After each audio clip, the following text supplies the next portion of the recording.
Do you need a spiritual home or a place you can fellowship every Sunday? A place that is accommodative to your family and children? Look no further. Join us this Sunday with Apostle Nanda at Prayer Center Midrand. The time is 8 a.m. to 10 a.m. The address is 519 New Pen Crescent, Halfway House, Palms Office Park, Midrand. For more information, contact 076 1045 863 or 084 711 0060. Or visit us on Facebook, Instagram, and X at Pastor Nanda Ministries. Come and experience God's power in His Word as Christ is revealed.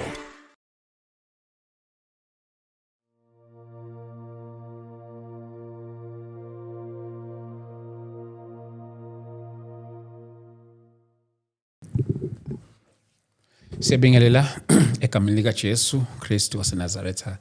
Siyabonga kakhulu bazalwane for coming through. Ngibingelela kuphi na kuphi la kufinyelela khona lesi ingxoxo zethu. Ngike ngabona sithintwa ngabantu base Eastern Cape, Western Cape, Free State, njalo njalo, KZN, Gauteng. So ke ngibingelela kuwonke lama province wethu. Kuphi na kuphi, even na outside of South Africa, Swaziland, siyabingelela Nkosi yami, na Phesheya siyabingelela bonke abasibukayo egameni lika Jesu Kristu waseNazaretha. Namhlanje ke sinaye futhi umfundisi uXaba njoba sibheke kuyo iprayer isizoba nayo lapha na eThekwini 28 June. So ke ngiyacela nje ukuthi uhlala nje kanjalo uzwe ukuthi yini le elindelekile njoba siya lapha na eThekwini 28 June umkhumbane hall umkhumbane hall abaziye bathi se Ridgeview lapha na, not far from Mayville njalo njalo, kodwa ise Ridgeview. So ke mawuthi nje umkhumbane iyavela, umkhumbane hall iyavela. But before we start the show, ngiyacela nje bazalwane bami lapha emakhaya ukuthi sithandazeni sibonge uNkulunkulu nangaso lesisikhathi. Baba, siyabonga uNkulunkulu wethu omuhle egameni lika Jesu Kristu waseNazaretha. uNkulunkulu wethu omuhle obabazikayo ngegama lika Jesu Kristu waseNazaretha. Oh, we thank you, Lord. uNkulunkulu wethu oyingcwele. We humble ourselves, mighty God. uNkulunkulu wethu onamandla nala isingenzanga kahle khona. uNkulunkulu, we humble ourselves. uNkulunkulu wethu oyingcwele, wena ohlanza imidlinzo yethu, ingqondo zethu nezinhliziyo zethu. Baba wethu onamandla ngegama lika Jesu Kristu waseNazaretha. Baba, siyathandaza uNkulunkulu wethu onamandla ngegama lika Jesu Kristu waseNazaretha. Sesikubonile Nkosi kaningi uNkulunkulu wethu onamandla ufinyela kubantwana bakho uNkulunkulu onamandla through these engagements ngegama lika Jesu Kristu waseNazaretha. Baba, siyabonga uNkulunkulu wethu onamandla onke ngegama lika Jesu. Yenzela ubuhle begama lakho nodumo lwakho uNkulunkulu wethu onamandla onke, in the mighty name of Jesus Christ. Lord God, we thank you in Jesus name. Amen. Amen. Mfundisi, Siyabingelela Mhlamini. Mfundisi wami lokusagcina neSoweto. Phela this is the first episode after Soweto. Bese neyinsuku ngithe ukuyikhohlwa kancane. Seside khona isikhathi from 5 April. Angikukhohle lo lasuku ngangilokhu ngishila phela ngilokhu ngithi 5 April eSoweto. 5 April eSoweto. Kuphi ekuthuleni. Khotong Recreation Center njalo njalo. Yo, bathi imfundisi siyambonga uNkulunkulu kodwa angazi ngabona ama challenges aye emalungana naleya nkonzo. Yeah. From day one nje ama preparations wakhona. Yazi ukuthi kwagcina ku inconvenience nabazalwane ikakhulukazi for issue events qala nje ekuthuleni. But I've noticed ukuthi even ekuthuleni sasingeke sinele because ekuthuleni incane kakhulu yona kunetende lesasikulona. So kushuthi nje kwakuyicebo lenkosi ukuthi sigcine siphumile khona lapha. Yeah. So siyambonga kakhulu uNkulunkulu, but hey, nabazalwane ngaxolisa impela nalaba esagcine kuba ukuthi abakhonakalanga ukuhlala ngaphakathi. Honestly nami ngangazi ukuthi kwakuyofinyelela ngalo la hlobo lolana. So nje again and again hayi cha umuntu uzama ukuthi aveze indaba yokuxolisa kuleyo ndawo kwangasi plan yethu leyo, but we are hoping on the next one then we consider a bigger venue njengoba sizobuyela ngo-October. But mfundisi singaze ngikhulume kakhulu nje mina ngingasakubingeleli isanga. Sibabingelela abazalwane bonke. Amen. Eindaweni zonke emhlabeni wonke jikelele. In the name of our Lord Jesus Christ. Amen. Amen. Yo afethu siyambonga kakhulu uNkulunkulu esinayo umfundisi uXaba ikakhulukazi into ngixoxa nje bazalwane ngibe neflunyana lapho ethanda ukungihlasela. Sibheke eThekwini mfundisi manje sibheke eThekwini and ngingathinda nabazalwane base Eastern Cape nabo bayakhala bacela bathi hayi no phela ake nicabange nento ukuze Eastern Cape kanjalo nase Cape Town angithi Western Cape Cape Town, yes, nase Cape Town that side. So Gqeberha, yes, Gqeberha yini yona Eastern Cape Gqeberha andiqise PE angathi Eastern Cape, Eastern Cape Gqeberha. So nje bayakhala nabazalwane, but ke we are hoping and semkhulu uNkulunkulu ukuthi zonke lezi indawo njengokukhala kwabazalwane siyofinyelela kuzona, but ke dala abazalwane besithekweni bekhala and nanti ikithuba sesifikile khona inkosi sisizile sesiyitholile indawo isisettled okunye nokuya kuyosifica ngendlela. But bengineminye imibuzo la mfundisi before mhlambe sizongena kulento yaseThekwini. But before sizongena kuyona ngiye ngabona ukuyawathi ukuvakashela ezinye zezindawo la ubuyokhulekela khona after sibuya sibuya leSoweto khona indawo kwayivakashela ngaze ngayishare nje eclip yakhona okuphi lapha mfundisi kuseNomandini Farms lapha.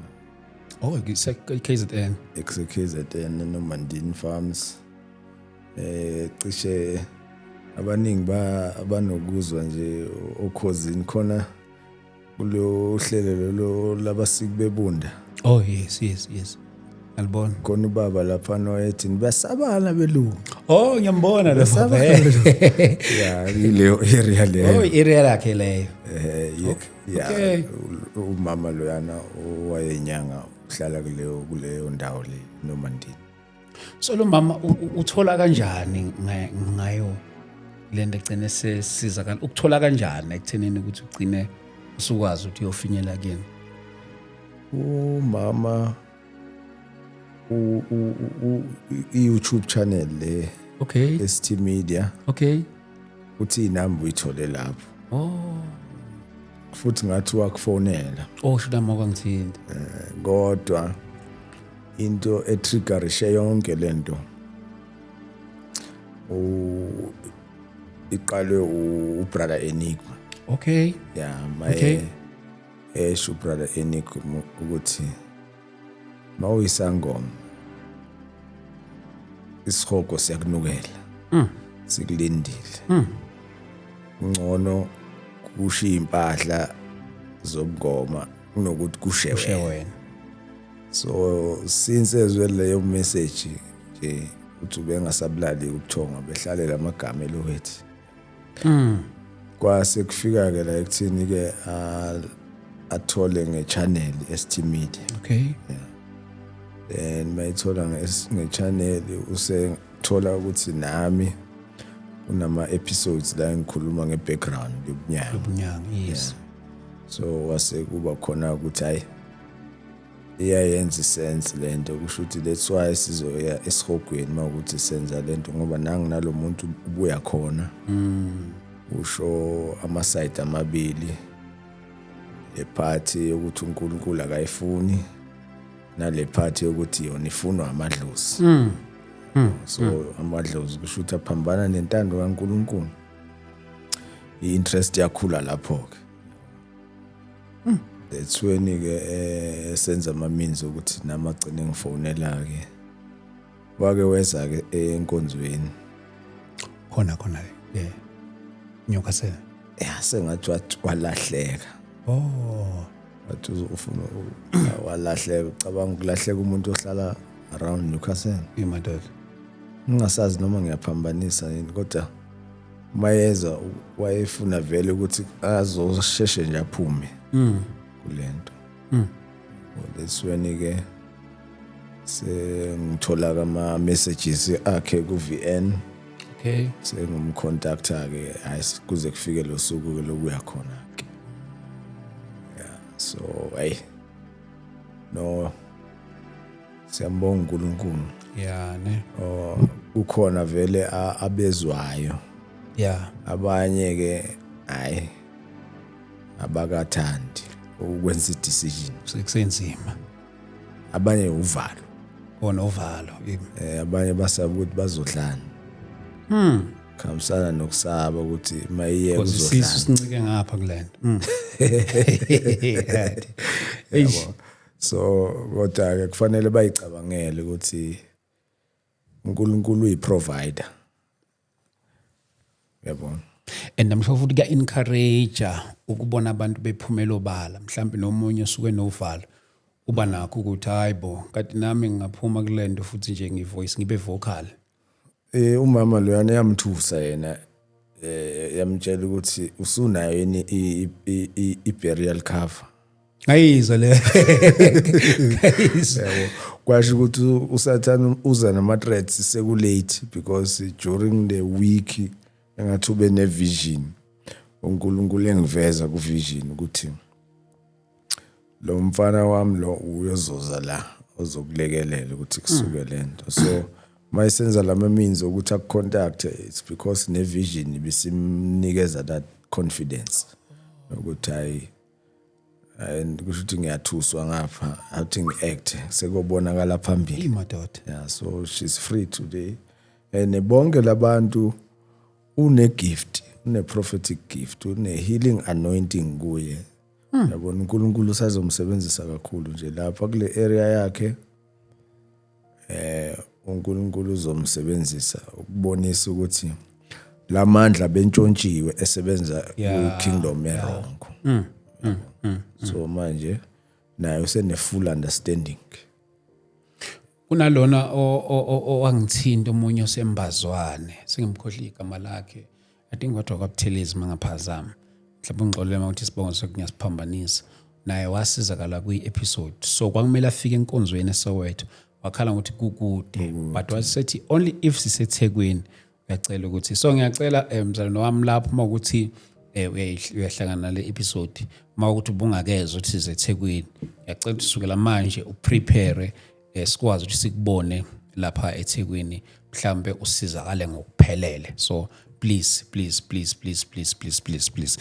Mfundisi benginamanye ama questions la abazalwane njengoba sizongena nakule yaseThekwini abanye abazalwane bamla abangithumelele some of the questions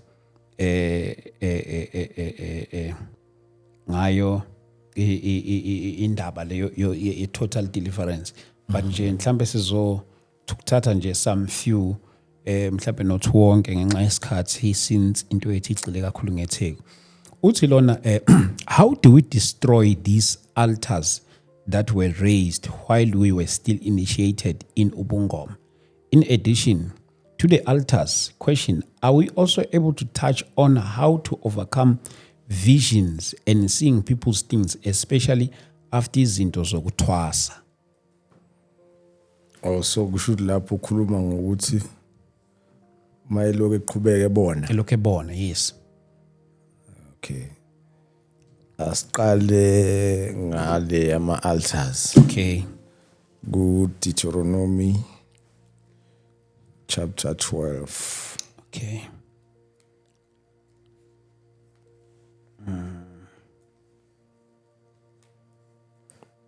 Deuteronomy chapter 12.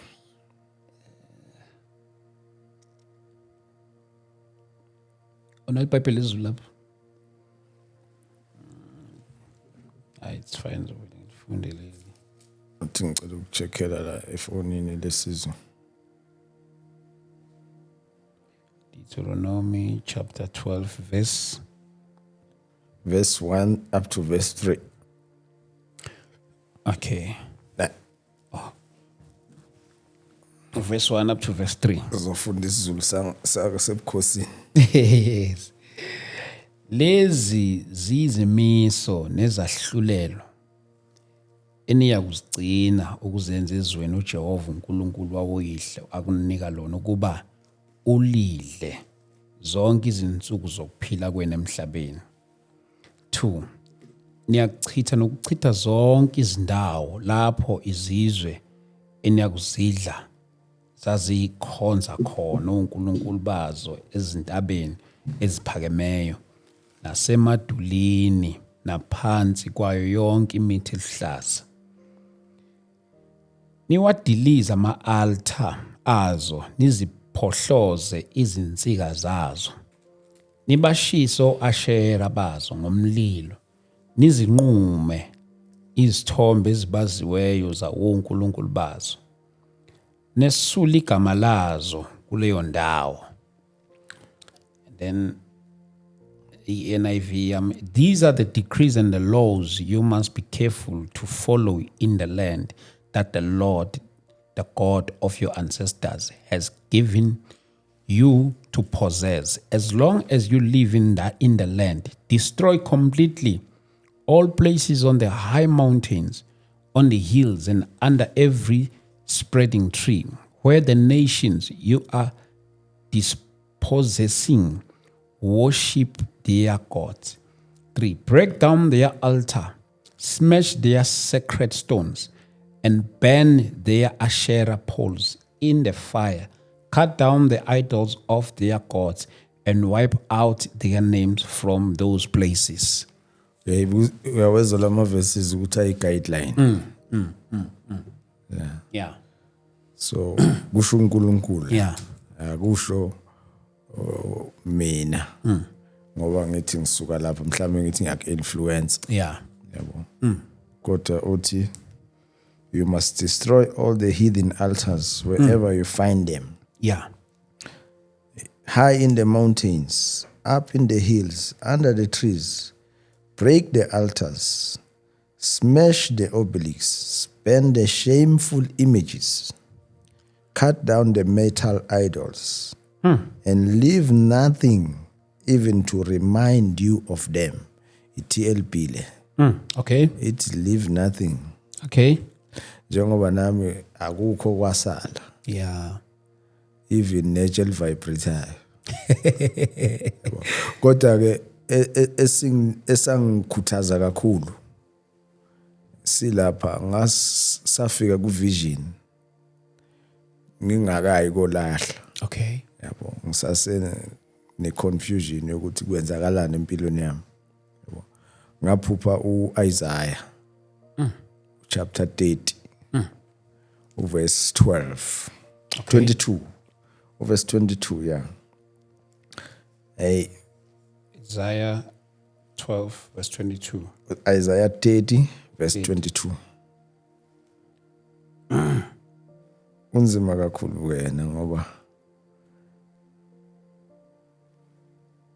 30. 30 verse 22. Then you will desecrate your idols overlaid with silver and your images covered with gold. You will throw them away like a menstrual cloth and say to them, away with you. yes Yeah, ne? ngendlela enyanyeka ngakhona phambi kaNkulunkulu.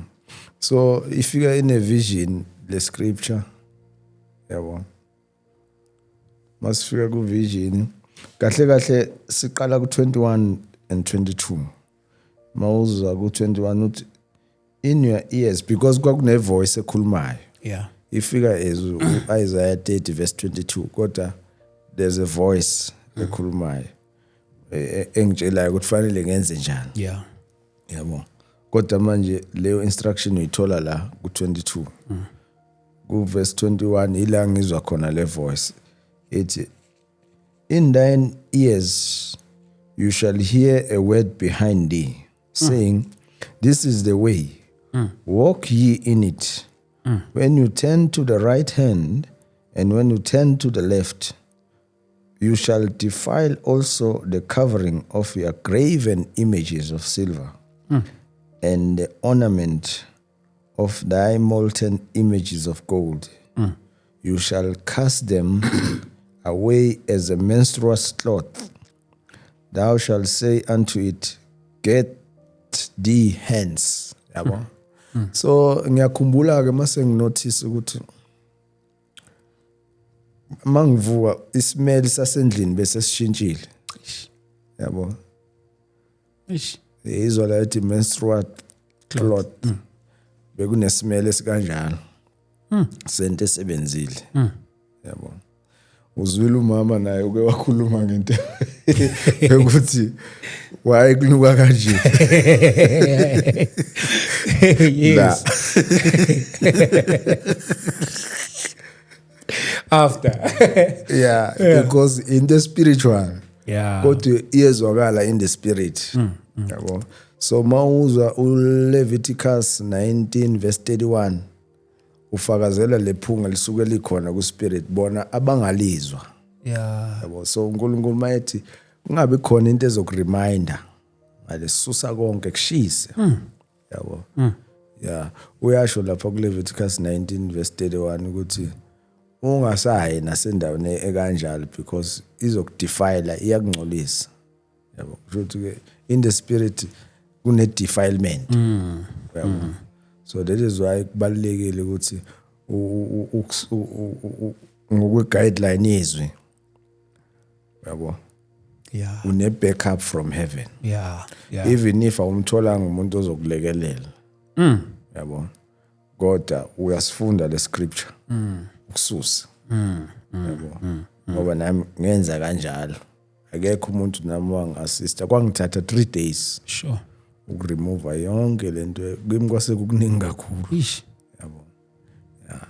Ezinye inyanga ke zathatha omunye wathatha nje wafaka emuthi shop yakhe. Yasha imuthi shop yakhe. Yabo. Ngoba usethatha into engcolile. So uyakulahla. Inkosi yami. Yeah. Even ngokweguide ucisha umbuzo wakhe buhamba lapho ukuthi uyaguide. Yes, lo mbuzo yes. Yeah, so ke izwi nje usebenzisa kakhulu ukuthi ileli kunikeza the final conclusion. Yeah. Ukuthi ngoba uNkulunkulu uthi nami ngiyenza. Ngicabanga ukuthi ezinye izinto sizolokusibamba ngendlela mfundisi wami ngoba manje ifocus yethu ibheke eThekwini. Ngiyakhumbula ukuthi mhla siye Joburg we saba nalawo ma instructions ekuthenini ukuthi yini singayenza ukuze sikwazi ukuthi silungiselele umkhuleko esasiyoba nawo eJohannesburg. So ngikholwa ukuthi naseThekwini we must have the same thing. Siza ukuthi inkosi mhlambe ingasiholeleka kanjani. Khulekani bazalwane bami, imibuzo yenu eningithumelele yona ngizoyibuza yonke ukuthi nginje ngenzele ukuthi sisheshe singene kule yaseThekwini ngoba ibaleka kakhulu nayo. Ngoba iyona nhloso kakhulu yale episode yethu yanamhlanje. Mfundisi saba no 7 days prayer and fasting eThekwini. 7 days. Yes. Yeah, it was 7 days. I mean eGoli, yes. Now sengiseThekwini already. Sekwenzekile. Saba no 7 days prayer and fasting and ngifuna uku-appreciate abazalwane ababeyingxenye kakhulu yale mkhuleko esasiyenza lapha neminye yayilokhu irana njalo ko WhatsApp and eminye kwamanje isarana. So dedication yenu bazalwane, so singiyambonga kakhulu uNkulunkulu ngani ekuthenini ukuthi imkhuleko lekiqhubeke njalo. So ke manje ke sibheke eThekwini, angazi lapha bazalwane baseThekwini, ngithemba ukuthi ni ready lapho njengoba siza lapha eThekwini. Yabona nje Thekwini, Maritzburg, Stenga, Manzi Mtoti, even Mpangeni, Richards Bay, Mtubatuba zonke lezi indawo, Umlazi Mashu. This is the time, bazalwane. This is the time. Besinabazalwane babe travel from Durban beza la Joburg. Namhlanje we are gracing them. Siza khona straight. Maybe mfundisi vele singene kuyona straight. Singazilungiselela kanjani kulomkhuleko esiya kuwo eThekwini ngey-28 June uMkhumbane Hall. Ama details lokhu siwaveza nje bazalwane. This time around ivenue akusiyo ivenue ezangoma leya, ni venue kamasipala and ibookiwe ikhokheliwe. There's no way ukuthi ngashintsha. So ke samkhulu uNkulunkulu. Kundi singayipreparela kanjani? Ngiyakhumula qala saba no 7 days so manje siThekwini. Maybe mhlawumbe ngaba into efanayo singayilungiselela kanjani? Le yaseThekwini i-provocative kakhulu. Yeah. Ifuna sibe more deeper. Sure. Yeah. Firstly, ngibonge nama once again kuma intercessors bonke no mama khona omama abakade bengithumela ama message abadala. Hey madoda. Yeah. Abadala ngizothi bawo gogo. Yes. Yeah.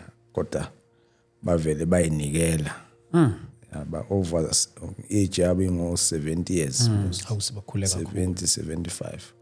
Basho ukuthi hayi mfana wami sinawe lapho kuma prayers. Sinani sifastile nathi. Yabo. Cabanga ke mayenziwa abantu abadala. Yeah. Eish. Bayi dedicatele be intercede nabo. Yabona ukuthi that's why noNkulunkulu ehonorishe kangaka. Yeah. Ngoba bekuthandaza omncane umdala njalo. So lena ijule kakhulu ke futhi inale background yokuthi ngisuka ngengaba captured laphana ku Marine Kingdom eThekwini. Njengoba kukhona kuma testimonies ukuthi ngaspenda u19 hours lapha phansi kwamanzi. So umdloti beach ukuphi? Sethekwini. So already iMarine Kingdom iaware ukuthi kune prayer ezayo eza eThekwini. Yabo. So the whole kingdom of darkness. Yeah. Iyanyakaza. Yeah. Iyaplana izama ukuretaliate izama ukuvimba. Yabo. So ubonile nama threats ama messages yes ngobona ngikuforwardela wona. Yeah. Awangithusi. Yabo. Because I know ukuthi into yakwa spirit yakwa kingdom ba innocent bona, it's just that bona baya participate ku will ka Satan. Yabo. So their message is from underworld. Yabo. But I'm not shaken because sure. Akusi intando yami. Intando kaNkulunkulu. Angiyikhiphanga mina. uNkulunkulu wangikhipha wangilanda. Yabo. So ngendlela ebaleke ngakhona le prayer seThekwini la eSouth Africa njengoba sibona kuno government. Government wase South Africa uinfluenced from underworld. Yabo ku Marine Kingdom. Yeah. Ama orders bawathatha from underworld. Yabo. So mawusuzoza nento kaChrist uyabona ukuthi khona a spiritual kingdom, spiritual government, ne physical government lesibonayo. Yabo. So akusiyo into ekufanele siyithathe light, yabo. Yokuthi hayi it's just a prayer. Kunyakaza ngapha nangapha. Yeah. Yabo. So sizodinga u21 days of fasting and prayer. Preparing into yaseThekwini. Prepare. Yeah, so it data back in 2006 I saw my own grave under the sea lapho lwandle. Sure. Ngabona ithuna lami. So benginokuyimangalela nami sometimes sothi ngihleli nabantu nje nabangani bami ngibajwayele sexoxela. Kodwa ngiyithole sengiba ku trends ngilibone le thuna leli. Linegama lami. Yabona ngithi kuba netshe elibhala igama. kubhalwe negama lami. Yabo. Bese ngithola sengithi mina uyazi ngeke ngcwatshwe mina la emhlabeni. Thuna lama likho ngapha emhlabeni ngizobuyela olwandle. Yeah. Ngizonyamalala. Ngeke ngisabuye mangingaya olwandle mase kufanele ngihamba ngeke ngcwatshwe emhlabeni. Hayi vele kuthuleke uyabona kube inkulumo strange nje yabo. Kodwa ngizwe ukuthi ngiyayimina lento ngoba ngiyayibona. Ngikhuluma ngento engiyibonayo. So bekunini ngalezo ikhathi 2006 yabo. Okay. Ngisindiswa nini mina 2007. Mangisindiswa ngo2007 into ka2008 ingivezela ukuthi nginethuna. Kusho ukuthi mhlambe bese kuseduze ukuthi ngife ngazi yabo. But into eyenza ukuthi si emphasize kakhulu indaba yokuya eThekwini ile ukuthi njengoba kwakunethuna lami lalikhona. Uyakhumbula ke la eSouth Africa njengoba ngithi mina iSouth African government influenced iUnderworld. Yeah. Marine Kingdom. Kunama graves ama South Africans ke manje. Underworld. Leyo nto ya manifesta nini ngesikhathi seCovid 2020. Uyakhumbula ku announce ukuthi kuna 1.5 million mathuna graves. Yeah. Kwaku day 104, day 104 we lockdown. Ku announce uMEC waka health uDr Lobaba watshela South Africa ukuthi sekunama graves are prepared. Yeah, kumbole job eGauteng. Yeah, are over Yeah. 1.5 million. Yes. Yabo. So abese gujwe underworld. Yabo. So fanele kube ne physical manifestation yawo ku earth. Batshela ke iphathimandla zala ukuthi ke gubhani ngapha ngoba fanele bangcwatshwe ngapha kodwa spiritually sebegujelwa amathuna ngapha. My daughter. Yabo. So mina ngisizwe isalvation. Yabo. So kimi ke ifana ne mandate yokuthi ukuya kwethu eThekwini ukuyovalwa kwalamathuna. Yes. Yes. Abantu bakhishwe emathuneni. Alapha phansi kolwandle. Amanye amathuna they've buried i-potential yabantu. Yabona ukuthi kunama business since COVID khona ibusiness engasakwazi ukusukuma. Ish. Ingcwatshiwe lapha phansi kolwandle. Very true. Yabona. Very true. Omunye une degree uzuphethe 3 awukho umsebenzi. Ungcwatshwe ephila underworld. Yabo. So it's a cry ke ukuthi masiye eThekwini uNkulunkulu unale tendency ngifuna ukuthi I'm not marketing myself. Yabo. Kodwa ngizama ukuthi sibe spiritual, sibe prophetic, sibheke prophetic season esikuyo. Yeah. Yabo ukuthi kwenzakalani. Yeah. uJesu mayiqeda kuvuka bekunabantu abama doubters. Yeah. oThomas bengakholwa ukuthi uvukile. Yabo. Wathi may appear wathi thindani la wababonisa amanxeba ezandleni. Yabo. To prove ukuthi yimi lo bekade bethelwe. Yeah. Yabo. So into yenziwa uNkulunkulu generation to generation. iBhayibheli lithi Jesus Christ is the same yesterday, today and forever. Yabo. So iSouth Africa ifana nokuthi ke umbuso wakhona ufana nowase Egypt. Yabo siphethwe oFaro. Yeah. Yabo siphethwe umbuso wase Egypt. We are enslaved. Yabo. Yeah.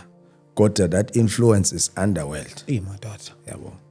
So wenzeni uNkulunkulu wathumela uMoses ophile eEgypt. Yabo. Sure. Yeah. So ngiyala kule prophetic season esikuyo. I would like to share mhlambe nje a few scriptures njengoba uJesu abonisa ukuthi uyowabethela. Yeah. Yabo. So ifamily nefamily ino Moses. Yes. Yabo. So nami khona uNkulunkulu izinto abengiloke ngitshela zona. Yakhumbula last time ngashare ukuthi wathi mangeba no 40 years kuzobe sekuyimi naye. Yes, yakhumbula ushare. So njengoba siye eThekwini kunalo lwandle engeke ngahlala kulo. Buka ke ukuthi kwenzakalani ngoMoses.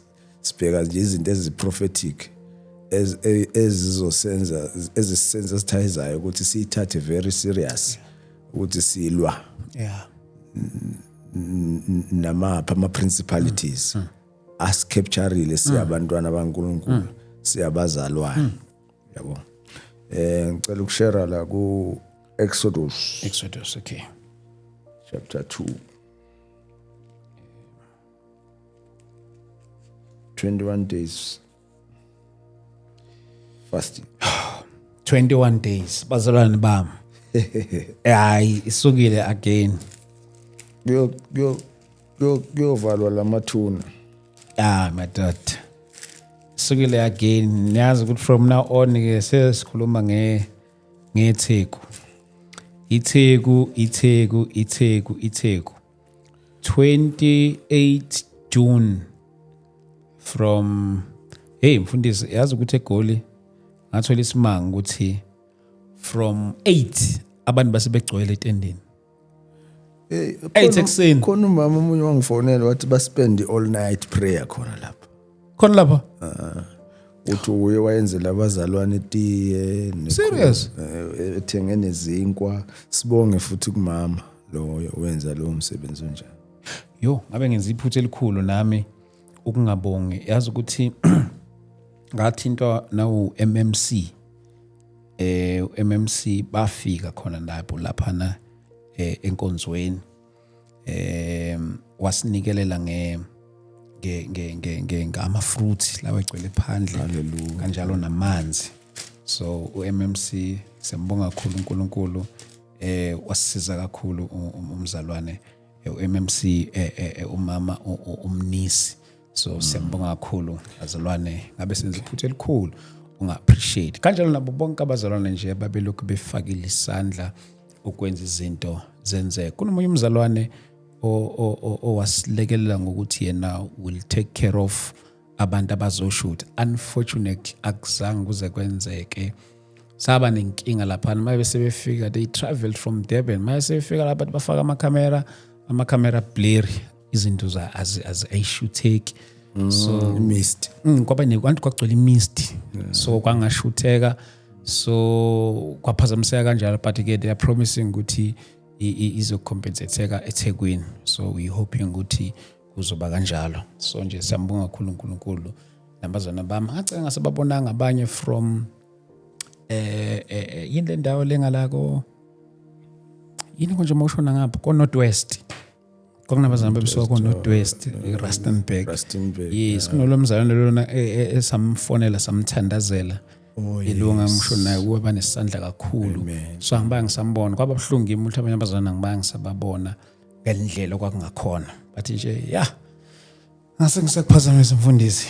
Okay no ngizocela uqala ngayo i-theme scripture. Okay. Yeah bese sizoya kulo Exodus. All right. Yeah to give us a picture yalento yokubaleka yokuya kwethu eThekwini siyothandazwa. Yeah. Ezekiel 37 ne? Okay. Verse 11 up to verse 14. Ezekiel.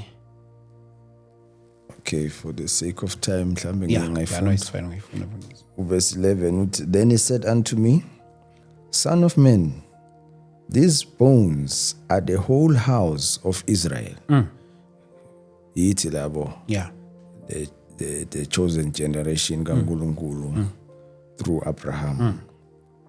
Behold, they say, our bones are dried, and our hope is lost. We are cut off for our parts. Therefore prophesy and say unto them, Thus said the Lord God, behold, O my people, I will open your graves. I will open your graves and cause you to come up out of your graves and bring you into the land of Israel.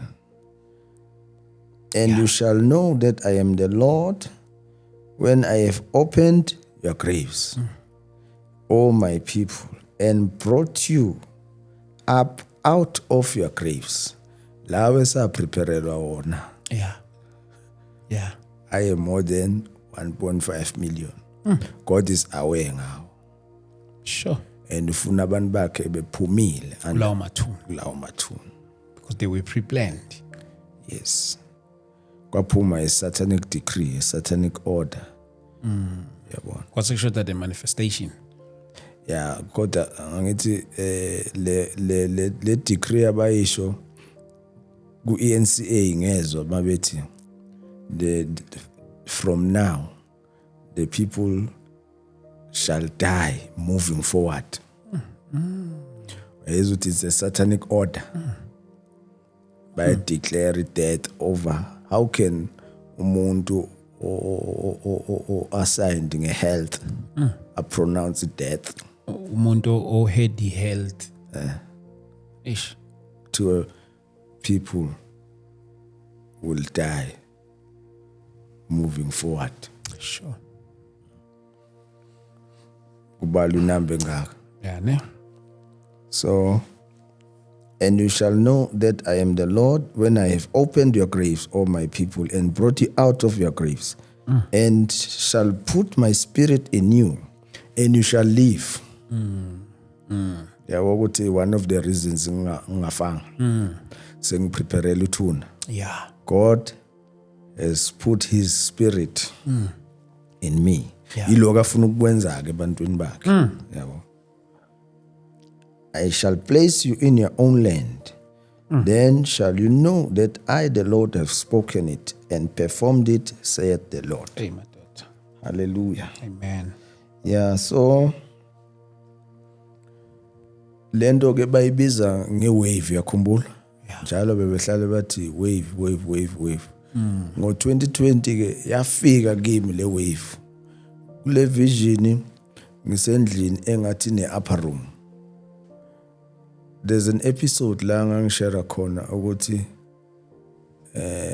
cishe ngangikuya yeah ngithi mina there was a wave eyangilanda ngise Johannesburg Park Station yafika yazothi kuzigaga selikhulu cabanga lingilanda ngise Gauteng. Sure. Kanti mawulandela lento ibingibizela vele olwandle yabona ukuthi la ngithela ngise Gauteng iwave yafika futhi ngo2020 angithi ke announce la go ENCA kuma news nanani ukuthi there's a third wave, there's a mabekhuluma ngewave is the more benzi lockdown bayenza ukuthi iba ubani level bani levels ngokwe wave yabo. So le wave yaphila, it's a demonic wave. Yeah. Yafika endlini ngizwa ukuthi phahla mayifika ihamba yabona lamazi mayethi pha iwave ingene phakathi endlini. Yeah. Kunale sound yokuthi uyazi ukuthi amanzi kodwa mawuthi yabuka iwave ine voice ithi uphi lo sibusiso wakhona. Sure. Iyangicinga. So ngiqhamuka ngehla kulama steps alapha ku upper room. Okay. So imaye ngibona kuba ngathi iba shaken ayinayo le Okay. le boldness mhlawumbe ukuthi bekufanele izong attack yabo. So ishukuthini ke lento yokuthi this wave ngizwile mawukhuluma ukuthi abantu baseThekwini ngathi response yabo ayifani Gauteng, yaseGauteng yes. abazenzi yabo. There's a wave ebagubezele. Imadoda. So cabanga ukuthi le wave mayikwazile kungithola ngisegoli. Yazi yafika futhi ngo2020 ngise Newcastle. So it's a wave in the spirit. Elo ne transmission yamagama esiwakhiphayo. Alwa ne transmit amagama aqondene noNkulunkulu ne gospel. There because bona phela baku coast. Yeah. Yabo. Yeah. So bayahamba bayaphila kodwa iinfluence yawo ama waves of the sea. Yabo. Eish. Ba ku canopy yabo not aware. Yeah. Ukuthi lama waves. So thina ke siya laphana ke uNkulunkulu ke my interpreter lento eyenza icaca ukuthi indoda isikhathi manje. It's a prophetic season yokuthi abantwana bamkade bekhala. Fanele balandwe. Yabo. So sengiya kuyo ke leka Exodus. Yeah. Yeah. Ake sivule Exodus chapter 4. All right. Verse 6.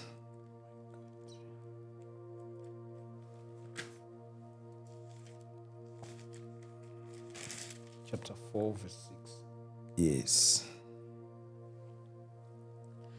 Then the Lord said, put your hand inside your cloak. So Moses put hand into his cloak, and when he took it out, the skin was leprous, and it had become as white as snow. Sinjani lesakhe. So sibuyela kuloya 40 years uthi bawusula 40 wena. Ufuna la. Yeah. So leyo ngindaba yesandla sesihlobo. Singena siphuma sesihlobo. Hey, what that? Right. Esinye Exodus 2 verse 10. 2 verse 10. 2 verse 10. When the child grew older, she took it to Pharaoh's daughter, and he became her son. She named him Moses, saying, I drew him out of the water. I draw him out of The water. the water. Asigijime ke siye ku Genesis 1 verse 6. Genesis 1 verse 6. Now Joseph and all his brothers. Genesis. Oh, Hey. mina. That's Exodus. Genesis 1 verse 6. And God said, let there be a vault between waters to separate water from water. Yeah. Okay, ngicela ukuyifunda ngelo King James. Okay. And God said, let there be a firmament in the midst of the waters. And let it divide the waters from the waters. In the midst of the waters. Igama lika Moses. Yeah. Yeah. Ukuthi ulandwe kuphi? Emanzini. Emanzini. Yeah. Ingakho emqamba ukuthi Moses ngoba ngidakule Emanzini. emanzini. Nami ngidakulwe kuphi? Emanzini. Emanzini lo ya 19 hours. Yabo. So ke that is why kuthiwa asibuyele ke manje eThekwini. Wadakulwa wena emanzini. Yeah. So baningi ke kufanele badakulwe abangcwatshwe bephila emanzini. Kulamathuna. Yeah. Agcine manifesta ku physical ngo 2020. Yes. Elami ngalibona ngo 2006. So I think iyayenza sense. Yeah. Yeah. Yokuveza ukubaleka. Yes. Yeah. Yes. So uNkulunkulu ke akakufosteleli ukuthi uyenze into. Yabo. It's up to thina bazalwane. Yes. Ukuthi siyafuna yini ukuthi i-prophecy ibe fulfilled. Njengoba esho lapha ku Yes. Ezekiel. Yeah. ukuthi I'll open those graves and take you out. Yes. It's up to us. Yabo kodwa igrace yakhe is sufficient. Eish madoda. Yabo. Nami uyakuveza ukuthi ayikho indlela yokucasha ndoda. Izandla ziyakuceba. Ubuso kuyakuceba. Ubuso ke nawo ubhaliwe lapha ku Exodus 34. 34. Exodus 34 verse 27 to 35. 27 to 35. Then the Lord said to Moses, write down these words, for in accordance with these words I have made a covenant with you, with Israel. Moses was there with the Lord 40 days and 40 nights without eating bread or drinking water. And he wrote on the tablet the word of the covenant, the 10 Commandments. Verse 29. 35. Or 35, okay. When Moses came down from Mount Sinai with 2 tablets of covenant law in his hand, he was not aware that his face was radiant because he had spoken with the Lord. When Aaron and all the Israelites saw Moses, his face was radiant, and they were all afraid to come near him. But Moses called to them. So Aaron and all the leaders of community came back to him and spoken to them. Afterwards, all the Israelites came near him, and he gave them all the commandments that the Lord had given him on Mount Sinai. 33. When Moses finished speaking to them, he put a veil over his face. But whenever he entered the Lord's presence to speak with him, he removed the veil until he came out. And when he came out and told the Israelites what he had been commanded, 35, they saw that his face was radiant. Then Moses would put the veil back over his face until he went in to speak with the Lord. Hallelujah. Amen. Okay. Yeah, so I think okwamanje iyo nje build up. Yeah. Yokuveza ukubaleka ukuthi sihambisane nento uNkulunkulu ayibekile kusizini the spirit. I response yethu is for our benefit ukuthi siyakhuleka, our generation iyakhuleka, iyaphuma ku captivity. Ngoba i-direction siyithola through the word. Yes. Siyithola through the word. So ingakho ethi we need to search the scriptures ukuthi kanti uNkulunkulu uthini, kwenzakalani. So ma sesingena ku Exodus 14 verse 1 to 31 ukunikeza the whole picture. Okay. The whole picture Okay. ke okuzobe sekwenzeka Yeah. eThekwini. Okay. Ukuvezela yona in the spirit, ukuvezela ne collapse. Collapse yale marine kingdom. Influencer the earthly government. Eish, my daughter. Eish. So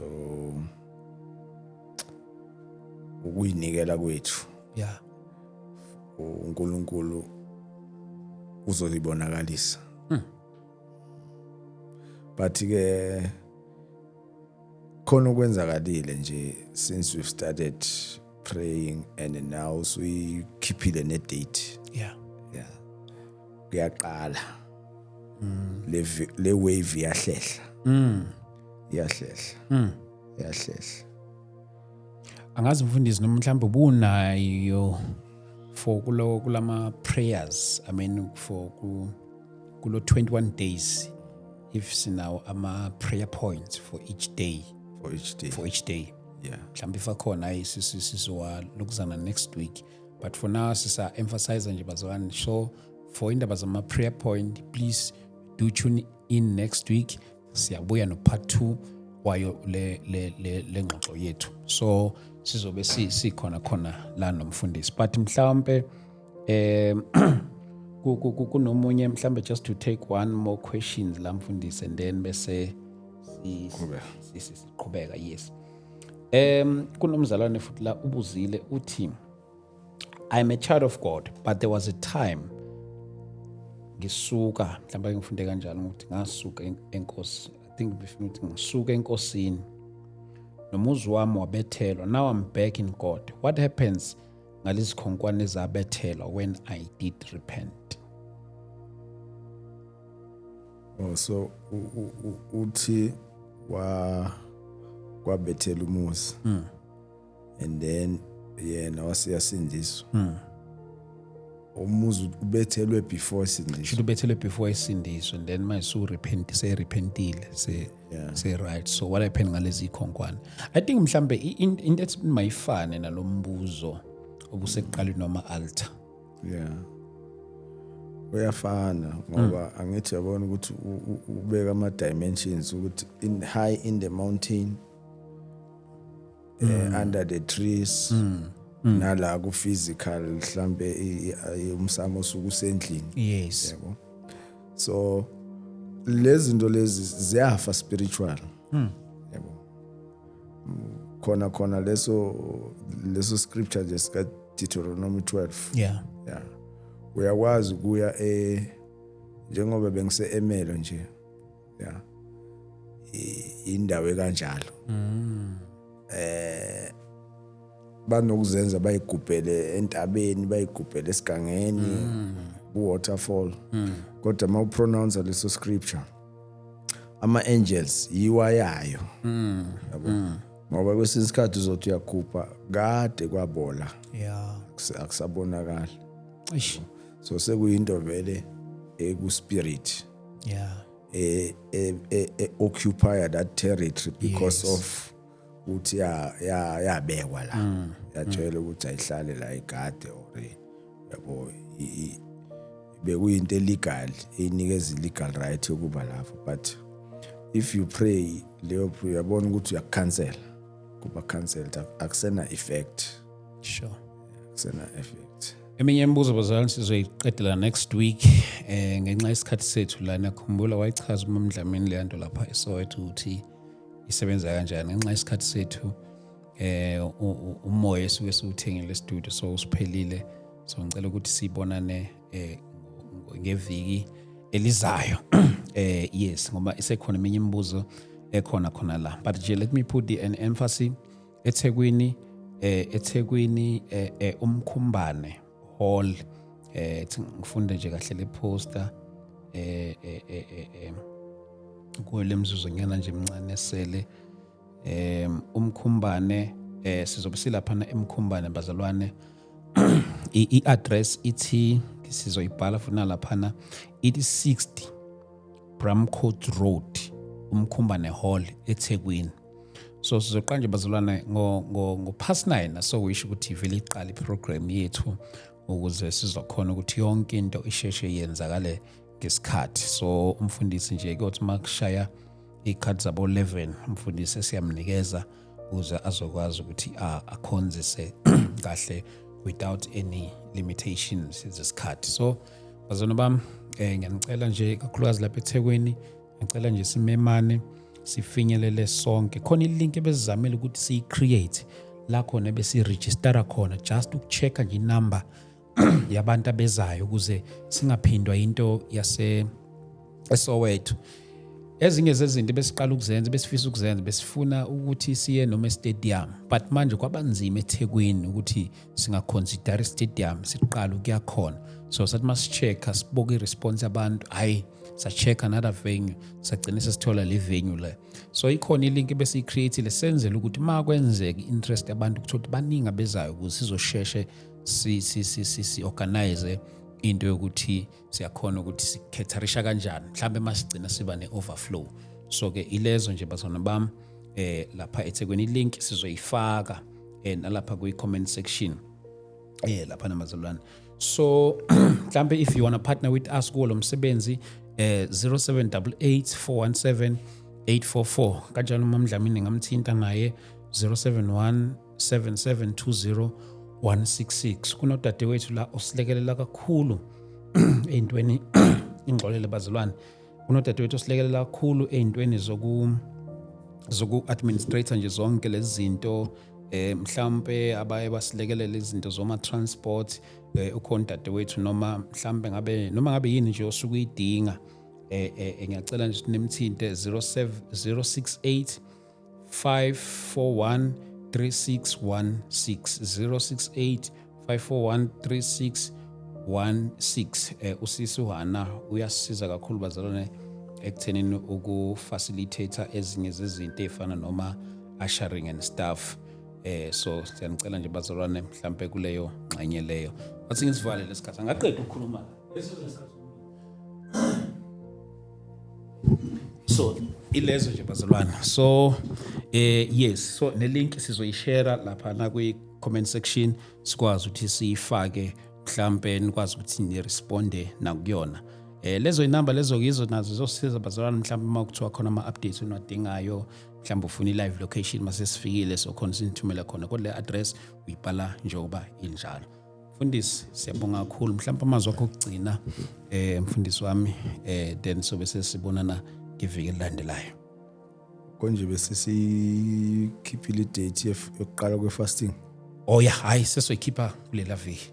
Yeah, sesoyikhipha. Ngicabanga ukuthi bazalwane mhlambe stay tuned. Sowazi ukuthi qala nini ukufasta, size soyivala nini, kanjalo nama prayer points each day usuku lomkhuleko. So yeah, mfundisi right. Hayi sisi right. Bavele inamba yakho banayo abantu. Bala inqaba manje. Ayisibonge kakhulu nje ngesupport nabo bonke abaparticipatile ukuthi ube yisuccess lo msebenzi kaNkulunkulu. Siyacela ke naseThekwini ukuthi bangakhathali baqhubeke. uNkulunkulu une blessing nje for each and everyone. Owenza onakekela umsebenzi kaNkulunkulu. Amen. Wow. Siyabonga kakhulu bazalwane. Asibonane ke ngeviki elilandelayo. uNkulunkulu anibusise. God bless you.